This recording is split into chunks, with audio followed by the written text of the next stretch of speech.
Tere! Minu nimi on Jaana Saar ja soovin teiega jagada siin videos ühte mõtet seoses enesearenguga. See on selline sõna, mida hästi palju kasutatakse ja mida me hästi palju kuuleme. Aga mida siis eneseareng üldse tähendab või mis on selle sisu? Ja selles videos ma siis räägingi kergelt lahti, et mis see eneseareng nii-öelda laias laastus on. Loomulikult see koosneb väga paljudest osadest, aga selline põhimõtteline sisu on selgitatav lihtsa joonise ja sellise ülevaatliku kirjeldusega. Kutsun sind kaasa mõtlema ja vaatama, kas sa tunned oma elus neid etappe ja kohti ära, kuidas see eneseareng on sinul toimunud. Sest fakt on see, et me kõik mingil moel areneme. Me kas õpime paremini suhtlema, teatud olukordades paremini toime tulema, õpime elus uusi asju või kas või vahetame töökohta ja õpime selle keskkonna reegleid ja omadusi paremini tundma, et seal siis toime tulla ja oma teenistus kätte saada. Et see kõik on tegelikult eneseareng. Eneseareng ei ole ainult see, kui ma käin psühholoogilistel koolitustel, uurin nii-öelda ainult oma nii-öelda valupunkte ja raskeid kohti, vaid eneseareng on tegelikult kõik, kus me omandame uusi teadmisi, oskusi, käitumisi, kas või hobi korras, et me nokitseme millegi kallal ja me taipame üks hetk ära, et seda saab veel kuidagi teistmoodi teha ja katsetame ja see toimib. Ja juba on toimunud eneseareng. Ja lühidalt siis hakkame aga otsast peale, et kust see eneseareng algab. Algab siis sellest, et esmalt me avastame või tuvastame ennast elus teatud kohas. No näiteks, et ma ei ole rahul sellega, et ma käin hommikust õhtuni tööl, ma tulen koju, teen süüa, vaatan telekat, lähen magama. Kuidagi igav on või tülikas. Mõnele see sobib, okei. Aga on neid, kellele tegelikult see ei sobi. Küsimus on lihtsalt, kas ta teadvustab seda endale või ta hakkab otsima, et mis siis on selle rahulolematuse põhjus. Aga see esmane koht, kus selline mõte üldse algab, ongi siis see, et me oleme esmalt mugavustsoonis.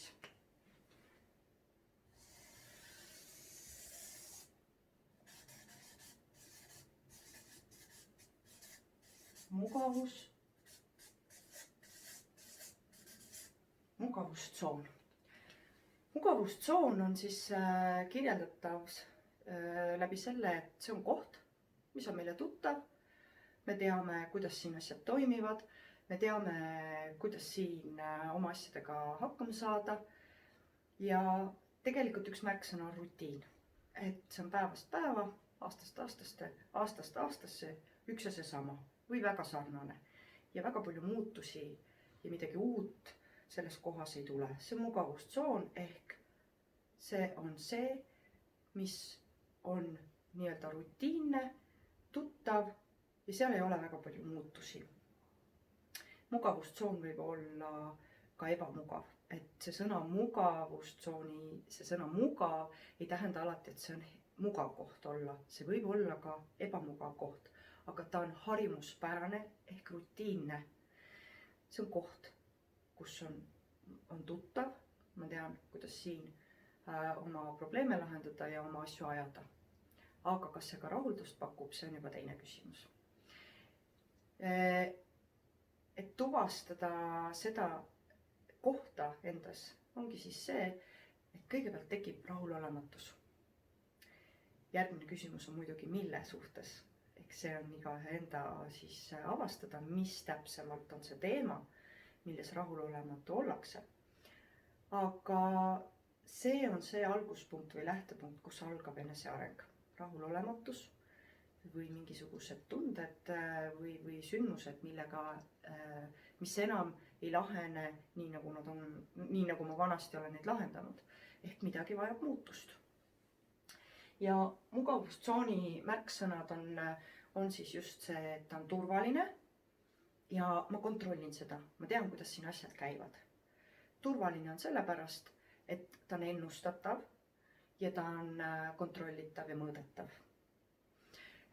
Lisaks on mugavustsooni märksõnaga madal riskitase ja madal tasuvus. Ehk kõik, mis ma selles mugavustsoonis teen, mis on rutiinne ja harjumuspärane, siis sellest kohas ma tegelikult ei riski ja ei võta väga palju uusi riske. Ehk ei otsi ega võta ette ka uusi kogemusi kogeda või uut informatsiooni otsida või uusi tuttavaid oma ellu luua, et suhtlus nii-öelda jääb väga selliseks kindla ringkonnaga suletuks või suhteliselt suletuks. Ja madal tasuvus tähendab siis seda, et sellises kohas väga palju uusi ressursse või põnevaid pakkumisi või isegi rahalist tasuvust ei ole. Et siin on kõik üks ja seesama.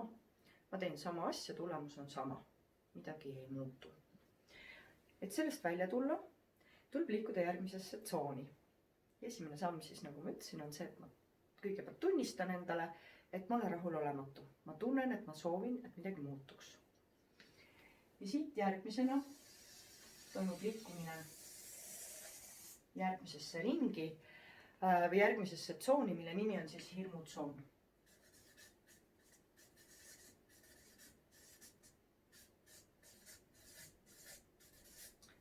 Hirmutsoon. Me aimame alateadlikult seda tsooni ette. Ja see on üks põhjus, miks paljud inimesed jäävad ikkagi siia mugavustsooni kinni, sest see on turvaline. Hirmutsoon ei ole turvaline. See aga ei tähenda, et meiega päriselt seal midagi halba juhtuks. Seal hakkavad toimuma muutused. See on tsoon, kus on segadust, kus on võib-olla sellist hirmutavat tundmatust. Me ei tea, mis tulemas on, et kui ma teen seda, mis siis juhtub. Et kõik see selline tundmatu on hirmutav. Aga enese arengus või üldse arengus ongi see tegelikult, see tsoon on kõige raskem tsoon tegelikult. Et see on nagu selline kaitseperimeeter meie mugavustsooni ümber, mis tuleb lihtsalt läbida. Sest me ei tea veel, mis siit kõik tulemas on. Aga kindel on see, et seal on alati midagi muud kui siin. Ja et seda avastada, selle jaoks tuleb siis see nii-öelda kaitsekraav või kaitsevall või kaitseperimeeter läbida. Ja see ei ole alati võib-olla meeldiv. Seal on otsavaatamisi rasketele kohtadele, taipamisi, kuidas ma olen võib-olla oma elus mitmeid kordi teinud korduvalt ühte sama asja, soovides teistsugust tulemust, mis loogiliselt võttes ei ole võimalik. Ehk midagi peab muutuma. Ja hirmutsooni märksõnad on siis kindlasti see, et selles tsoonis meie enesekindlus on madal. Miks? Sellepärast, et mugavustsoonis me ei ole uusi asju õppinud ega omandanud. Siis järgmisesse tsooni liikudes tuleb see hästi tugevalt üles, et meie enesekindlus lööb kõikuma. Aga see on loomulik osa protsessis. See näitab seda, et see, mis tulemas on, me veel ei tea, aga meil puuduvad võib-olla teatud kogemused ja oskused ja teadmised selle jaoks. Et see on ainult märk sellest. Kindlasti muudest asjadest veel, aga see on see põhiline, et see on märk sellest, et mu enesekindlus lööb kõikuma seetõttu, et ma tajun, et kõik uus, mis tuleb, kas mul on ikka piisavalt teadmisi ja oskusi selle jaoks. Ja see on loomulik osa sellest hirmutsooni läbimise protsessist. Teine märksõna siin on kindlasti, et päris tihti hakkame me vabandusi leidma. Mul pole aega ja mul on vaja lapsed üles kasvatada ja mul on vaja tööl käia ja süüa teha ja veel hästi siuke tüüpiline vabandus on, et ma olen liiga vana, et midagi uut õppida või midagi teistmoodi teha. Ma olen terve elu nii teinud, minu ema tegi nii, minu isa tegi nii, et see ju töötab. Jah, töötab muidugi, kui sa tahad siin olla. Ja see on sinu vabadus valida seda. Ja kellelgi ei ole õigus seda muidugi hukka mõista. Aga kui sa tahad siit edasi liikuda, siis tuleb lõpetada vabanduste leidmine. Kohe räägin ka, mis siis on selle vastand. Vabanduste leidmise vastand. Aga enne veel hirmutsooni märksõnadest, et selles tsoonis me oleme tihti väga mõjutatavad teiste inimeste arvamuste poolt. Et kui on keegi teine autoritaarne isik, kes on võib-olla midagi sarnast läbi elanud või kogenud, siis ta võib jagada oma arvamust ja võib-olla natuke pidurdada. Võib-olla ka toetada, aga see nüüd sõltub siis, eks ju, minu taustsüsteemist, kus ma oma verest tulen, kas mind on õpetatud autoritaarset isikut uskuma ilma isiklikke kogemusi omamata või ma võtan arvesse ja kasutan neid siis, kui need kuluvad marjaks ära. Aga üldiselt selles tsoonis me oleme väga haavatavad teiste inimeste arvamustele ja kogemustele, me oleme väga vastuvõtlikud sellele, sellepärast et mis hirmutsoonis sisse lülitub, on meie instinktiivne programm karta tundmatut, karta kõike seda, mida me oma silmaga ei näe ja käega veel katsuda ei saa, ehk me veel ei tea ega näe, mis asi see uus ja teistmoodi on. Ja see on ka loomulik osa inimese, see on loomulik osa meie sees ja sellega tuleb arvestada, aga talle ei tohiks anda liiga palju võimu, sest et tema eesmärk, selle programmi eesmärk on kaitsta meid ohu eest. Aga kopa ajal oli see vajalik, sellepärast et kiskjaid oli kõikjal. Tänapäeval, kui me käime ringi ja vaatame, siis neid kiskjaid on, no tegelikult ütleme, Eestis neid tegelikult ju ei ole. Jah, võime nimetada teised inimesed, kes siis võivad neid survestada või neid kritiseerida, võime pidada neid kiskjateks, aga reaalselt elule meile ohtu ei ole. Aga see programm on just siis sellele põhinev, et jääda ellu, et säilitada elu ja seda edasi anda. Aga enesearengus me peame arvestama, et see osa ei tohiks liiga palju võimust võtta, sest see surub meid nii-öelda mugavustsooni tagasi. Aga teadvustada teda, see ei tähenda, et me peame tast lahti saama. Ja kindlasti selles tsoonis on ka see käitumine, kus me kipume vältima või eitama teatud situatsioone, olukordi või omadusi. Ei, mina nii küll ei tee või mina pole nii teinud, mina pole öelnud, ei, ma ei ole teinud. Et see on jälle see tunnistamise koht, mis on ebamugav. Nii et kõik need on ebamugavad märksõnad hirmutsoonis. Nendest teadlik olles saame me neid vaadelda, mis seal taga on, kus see tuleb. Ja nüüd siis selle juurde, et kuidas siis sellest vabanduste leidmiste kohast välja tulla, et kuidas siis siit tsoonist edasi saada, ilma et me tagasi langeksime. Ongi see, et okei, ma tunnen hirmu. Jah, ma eelistaks võib-olla kuulata selle autoritaarse inimese sõnu ja võib-olla mitte katsetada ja riskida. Aga võti on tegelikult siin. Olgu. Ma tahan teada, kuidas see minu jaoks on. Ma tahan ise kogeda ja teada saada, kuidas see minu jaoks on. Sest iga inimese jaoks on kogemused erinevad. Ja nii ka sinu ja minu jaoks on sama kogemus täiesti erinev. See, kuidas sina seda tajud ja see, kuidas mina seda tajun, on väga erinev. Nii et ma julgustan sind või ütlengi, et see järgmine samm on tunne uudishimu. Mis järgmiseks, kui ma teen selle sammu, mida ma pole iial varem teinud. See võib olla väike samm, võib olla suurem samm. Võid võtta ühe teema korraga, võid mitu võtta. Iga ühel erinevalt ja individuaalselt. Et oluline on liikuma hakata, teha see nii-öelda esimene samm oma tundmatu tuleviku suunas. Et sellest siis välja tulla on see, et okei, ma kardan natuke, see on loomulik. väike tilgake hirmu kõige uue ees on normaalne. Ja astuda see samm ja vaadata, mis juhtub. Sa saad alati tagasi minna. Tagasi saab alati minna tegelikult, vähemalt kuhugile maale või enam-vähem sarnasesse kohta, kuigi juba liikudes midagi muutub. Aga vahest on ka see vajalik, nii et ütlen ka, et see ei pea alati kõigil ühtemoodi olema, et ma pean ainult edasi liikuma. Vahest on vaja mõni samm tagasi astuda, uuesti seadistada ja vaadata. Ja siis teha see uuesti see mingisugune samm.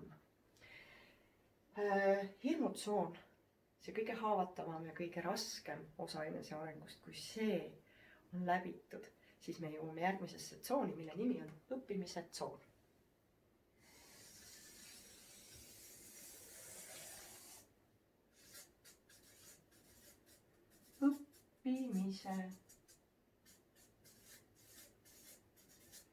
Õppimise tsoon.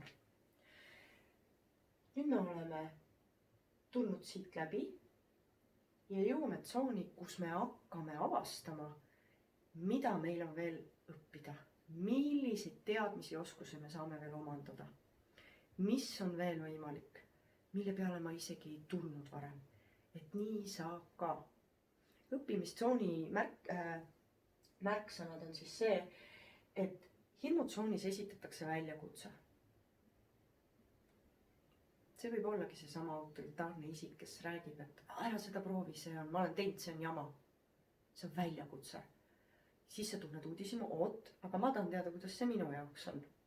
Ja ma võtan selle väljakutse vastu ja lähen kogen seda ise. Ja saan teadmised enda kohta, kas mulle see meeldib, kas see minu jaoks on jama või ei ole jama. Ja võib olla, et sinu jaoks on see väga äge asi. Ja see ongi see, et me oleme kõik erinevad. Ja sa oled väljakutse sellega vastu võtnud, sa oled õppimistsoonis. Teine oluline märksõna on, et probleemide lahendamine. Et enam ei ole probleeme, vaid me näeme probleemis lahendust ehk hakkame tundma huvi, kuidas seda saaks teistmoodi teha. Või uurima võimalusi, kust midagi juurde õppida, teada saada, lähen kuhugile seminarile, loen mõne raamatu läbi, mille teemal ma võib-olla ei oleks siial arvestanud, et ma võiks seda lugeda. Või otsin üles inimesed, kogukonnad, kus neid teistmoodi asju tehakse või nendest räägitakse. Lähen teraapiasse, võib-olla proovin rohkem endast teada saada, ükskõik mis, kust ma saan laiendada oma teadmisi ja oskusi, siis see ongi probleemide lahendamine juba, ehk ma otsin, kuidas edasi minna. Veel üks oluline märksõna, õigemini 2 on uute oskuste omandamine. Siin me siis omandame uued oskused läbi praktiseerimise, ehk me kogu aeg teeme. Ja teine on, et see uus lõpuks muutub mugavaks. Mida rohkem me kordame, mida rohkem me teeme, seda mugavamaks me selles, osavamaks ja mugavamaks me selles muutume tegelikult. Ehk lõpuks me juhime seda autopiloodil, nii nagu me juhime autot, me enam ei mõtle käikude vahetamise peale, kui on manuaalkastiga auto või kui on automaatkäigukastiga auto, siis me ei mõtle ka gaasi ja piduri peale, see käib kõik automaatselt, rooli keeramine, suuna sisse lükkamine, et see muutub meile mugavaks. Aga kui sa läksid autokooli, siis oli see kõik üks suur virvarr, hirmutsoon, kas ma panen õigel ajal õige asja sisse, kas ma panen suunatule õigel hetkel sisse, kas ma keeran õige sõiduraja pealt ja nii edasi kõik need mõtted. Ja siit edasi siis õppimistsooni omapära ongi siis just see, et hakkab selline laienemine ja harjumine ja omandamine muutub selliseks mugavaks. Et see on hästi tähtis koht, kus me tegelikult hakkame, see on ka nii-öelda eesmärgi seadmine, et ma tahan selle, mis ma olen nüüd otsustanud juurde õppida, teada saada, see muutub omakorda ka eesmärgiks. Ja siit on veel natukene edasi minna. Alati on kuhugil edasi minna, midagi juurde õppida. Ja sellest tsoonist edasi liikudes me oleme teatud aja harjutanud, õppinud, omandanud, meile muutub see kõik juba nii-öelda mugavamaks. Liigume edasi järgmisesse tsooni, mis on siis kasvamise tsoon.